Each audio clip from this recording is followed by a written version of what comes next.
Your child's teacher says they are an absolute angel.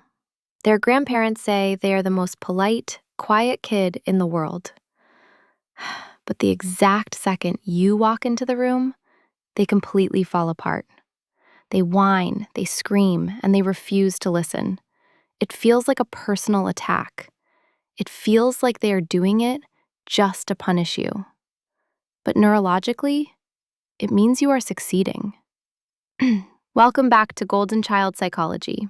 Today, we are breaking down the 3 psychological reasons why your child acts worse around you than anyone else, and the secret technique to stop the after-school meltdowns. Reason number 1 is a psychological phenomenon called restraint collapse. When your child is at school or daycare, they spend all day heavily masking. They have to share, sit still, and follow complex rules. It takes every ounce of their underdeveloped prefrontal cortex to hold that heavy emotional spring down. When they see you, their brain recognizes that they are finally safe. They no longer have to perform. That metal spring of held-in emotion releases all at once. They aren't giving you their worst behavior. They are giving you their true, exhausted reality, because you are their safe harbor. But why do they treat strangers with more respect? That brings us to reason number 2, the attachment baseline. Children are subconsciously terrified of abandonment. When they are with a teacher or a babysitter, they intuitively know that person's love and care is conditional.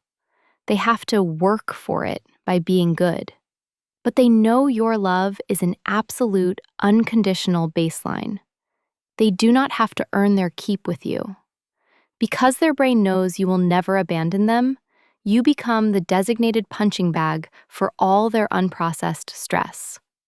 Which leads to the 3rd and most fascinating reason: nervous system offloading. Up until a certain age, a child literally cannot regulate their own emotions. They rely on co-regulation. When they are overwhelmed, they subconsciously seek out their primary caregiver to act as an external hard drive for their nervous system.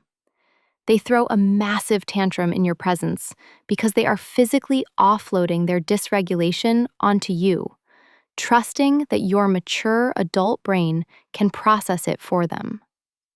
So how do you handle this collapse without losing your own temper?